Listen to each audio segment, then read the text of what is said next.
తెలంగాణ ముఖ్యమంత్రి రేవంత్ రెడ్డి గారు కొడంగల్లో కొత్తగా గెలిచిన సర్పంచులు, అంటే కాంగ్రెస్ పార్టీ తరఫున కొత్తగా గెలిచిన సర్పంచులకు ప్రత్యేకమైన సందేశం ఇద్దామని ఆ మీటింగ్ పెట్టి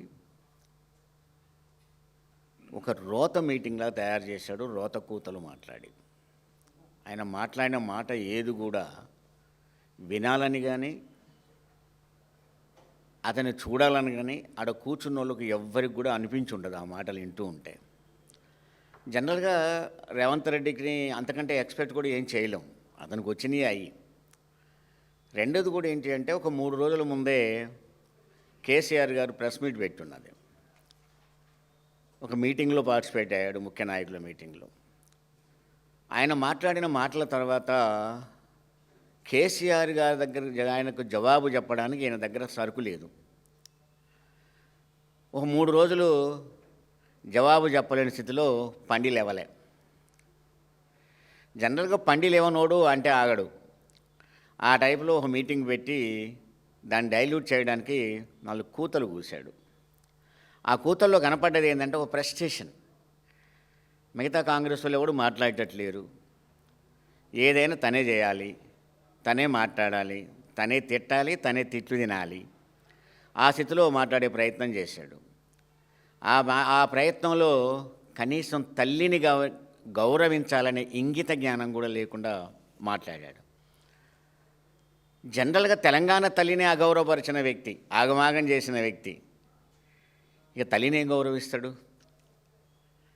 ఆయన మాట్లాడిన మాట, ఒక్కొక్క మాట వింటూ ఉంటే ఇంత దౌర్భాగ్యపు ముఖ్యమంత్రి తెలంగాణకు ఉన్నాడా అంటే బూతులు నిజంగా తిట్టాలనిపించట్లేదు, కానీ తిట్టకపోతే కూడా పాపం తగులుతుందేమో అనిపిస్తుంది. రేవంత్ రెడ్డి మాటలకు మళ్ళీ తిరిగి బూతులు తిట్టకపోతే పాపం తగులుతుందేమో అనిపిస్తుంది. ఓ దౌర్భాగ్యుడు ఈ తెలంగాణకు ముఖ్యమంత్రిగా ఉన్నాడు.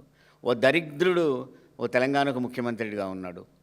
ఆయన మాట్లాడుతున్న మాటలు ఏంటి అంటే, ఆయన నోరు తెరిచి గట్టిగా అన్నప్పుడల్లా ఆ కళ్ళల్లో ఫ్రస్ట్రేషన్ కనపడుతుంది. వెనక కూర్చున్న కాంగ్రెస్ వాళ్ళు ఏమో నోరు తెరిచారు, ముందు కూర్చున్న జనమేమో కళ్ళు మూసారు. వీళ్ళు నిద్రపోతూ ఉన్నారు, వాడు తెల్లగా చూస్తూ ఉన్నారు. ఎందుకంటే వీడు ఇట్లా మాట్లాడుతున్నాడు, ఏం చేయాలనే వాళ్ళకి అర్థం కావట్లేదు. వెనక ముందున్నోళ్ళేమో అసహించుకొని వాళ్ళేం మాట్లాడతలేరు, తీసుకొచ్చుకున్న వాళ్ళు కదా, వాళ్ళేం మాట్లాడతలేరు. ఈ స్థితిలో ఆయన ఇష్టం వచ్చినట్టు వాగాడు. ఆ వాగిన మాటలు చూస్తూ ఉంటే నేనేమి అనవసర మాటలు కాదు, కానీ ఆయన మాటలకే నేను ఒక్కొక్కటి జవాబు చెప్పాలనుకొని ఈరోజు నేను ప్రెస్ మీట్లో నేను అనుకున్నాను. ఇక ఇప్పుడు ఒక మాట మనం చూద్దాం. అంటే ఆయన అనేది ఏంటంటే, కేసీఆర్ పక్కనట ఒక ఆయన కూర్చుండట, ఆయన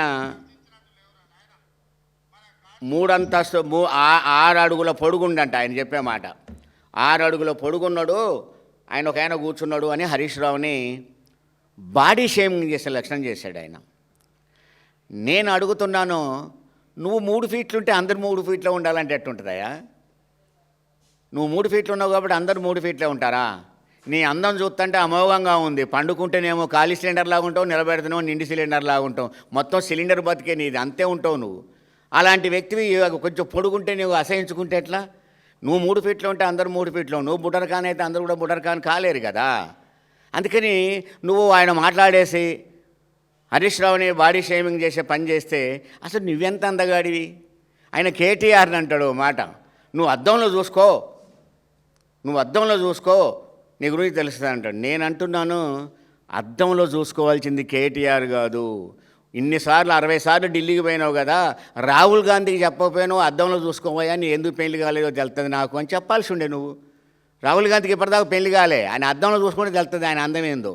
నీ రాహుల్ గాంధీకే చెప్పు అద్దంలో చూసుకుంటే ఎట్టున్నాడో, అందుకనే పెళ్లి కాలేదేమో చెప్పాల్సి ఉండే. లేదు, ఓడిపోగానే కేసీఆర్ కింద పడ్డాడట, లేవలేడట, కూర్చోలేడట. మరి సోనియా గాంధీ లేచి పరిగెడుతుందా, కబడ్డీ ఆడుతుందా, పరిగెడతా ఉందా? పనికిరాదా రాజకీయాలకి? ఓడిపోయిన తర్వాత హాస్పిటల్ పాలైంది కదా, అందరు కలిసిపోయి చూసి వచ్చారు కదా, మరి ఆ సంగతి ఏంటి? అంటే సోనియా గాంధీ పడ్డా ఏం లేదు, కానీ ఎదుటోడు పెద్దవాడు కాకూడదు, పెద్దవాడిని గౌరవించకూడదు. నువ్వు అంటుంటే నాకు ఏం జ్ఞాపకం వచ్చింది తెలుసా? కేసీఆర్ని అంటుంటే వెనక కూర్చున్న హనుమంతరావు, వెనక కూర్చున్న జానారెడ్డి, వెనక కూర్చున్న కేశవరావు, వీళ్ళు కనపడతా ఉన్నావు. నువ్వు తిడితే వాళ్ళనే తిట్టినట్టు అనిపిస్తూ ఉంది నాకు. ఎందుకంటే వాళ్ళు కూర్చోలేరు, లేవలేరు కదా, వాళ్ళనే కదా నువ్వు తిట్టేది.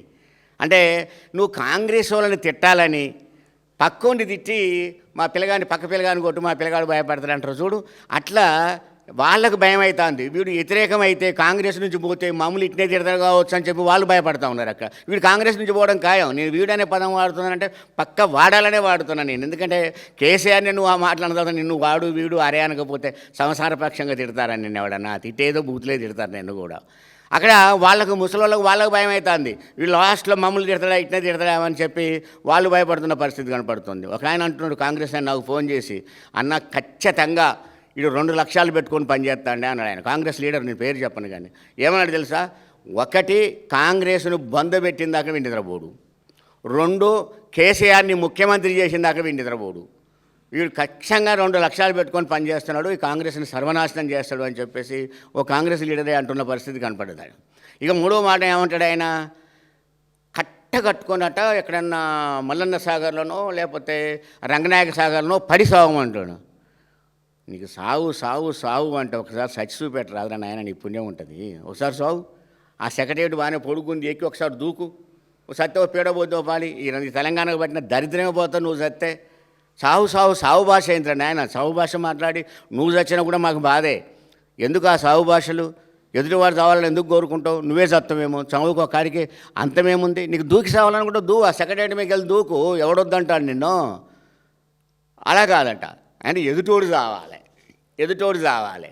ఆయన అంటాడు వచ్చే ఎన్నికలలో నేను 150కి 100 సీట్ల పైగా గెలుతా. నీ బొంద, నువ్వు కనుక కాంగ్రెస్ వాళ్ళు ఇట్నే ముఖ్యమంత్రిగా ఉంటే కాంగ్రెస్ పార్టీ 4-5 సింగిల్ డిజిట్ని దాటడం అనేది చాలా ఘనకార్యంతో పని. ఇది నేననేది కాదు, కాంగ్రెస్ వాళ్ళు అందరికీ కూడా తెలుసు. నువ్వు మాట్లాడుతున్నప్పుడు వాళ్ళ ఫేసులు చూడు ఎంత బాధగా ఉన్నాయో. వీడు ఒకటి దొరికిండు దరిద్రుడు మాకు తీసుకొచ్చి మన ఎత్తున పెట్టారని చెప్పి వాళ్ళు బాధపడుతున్నట్టు ఉన్నది తప్ప వాళ్ళు ఏదో సంబరపడుతున్నట్టు కనపడడం లేదు. లేదు ఇదే 119 ఉంటే ఆయన 80 దాకా గెలుస్తాడట. ఈయన గెలుస్తాడట 80 దాకా. ఎవరు? రేవంత్ రెడ్డి. సర్పంచుల కాడ తేలిపోయింది సంగతి. ఓ ఏకగ్రీవాలు, ప్రలోభాలు, లక్షల రూపాయలు ఇస్తా, పండిస్తా, అది ఇస్తా, ఇది ఇస్తా అని చెప్పి భయపెట్టి ఒక అతను నామినేషన్ వేస్తే తీసుకుపోయి ఏదో కల్తీ మందు అమ్ముతుండని తీసిపోయి జైలు వేశారు. క్యాండిడేట్నే ఇంత భయంకరంగా భయపెట్టినా సరే 40% సీట్లు బీఆర్ఎస్ గెలిచిందిరా బాబు, అది గుర్తుపెట్టుకో. నీకు నిజంగా దమ్ముంటే రా, ఛాలెంజ్ అంటున్నావు కదా, ఆ జెడ్పీటీసీ ఎంపీటీసీ ఎన్నికలు పెట్టు. నీ సర్పంచ్ ఎన్నికలు పెట్టడానికే 2 సంవత్సరాలు పట్టాయి నీకు. నీ రాహుల్ గాంధీని పోగొడతావు, రాజీవ్ గాంధీని పోగొడతావు. రాజీవ్ గాంధీ పెట్టిన చట్టం ప్రకారం స్థానిక సంస్థల ఎన్నికలు 6 నెలల్లో జరగాలని చెప్పిన ఆ చట్టాన్నే ఉల్లంఘించినోడు నువ్వు. మళ్ళీ రాజీవ్ గాంధీని పోగొడతావు. కానీ రాజీవ్ గాంధీ కంటే ఇందిరాగాంధీని పోగొడతాడు. ఎందుకంటే 11 ఏళ్ళు సర్పంచ్ ఎన్నికలు పెట్టలే, అందుకని ఇందిరాగాంధీ పోగొడతాడు.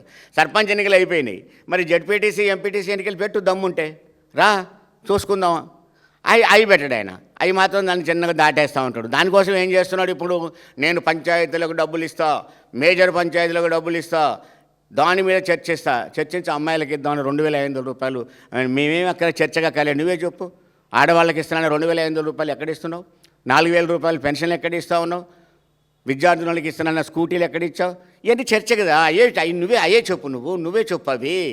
అవి చెప్పకుండా నేను బూతులు మాట్లాడితే విషయం డైల్యూట్ అయిద్దని చెప్తే ఈ బుడ్డర్ఖాన్ మాటలకు ఎవడు భయపడ్డు. అందుకని నేను ఇంకొక మాట కూడా చెప్తున్నా, నేను అరే తురే అంటే 100 మంది అరే అంటారు. నిన్ను ఎందుకు అంటావు అనిపించుకుంటావు. ఏమొచ్చింది ఆ భాషలో?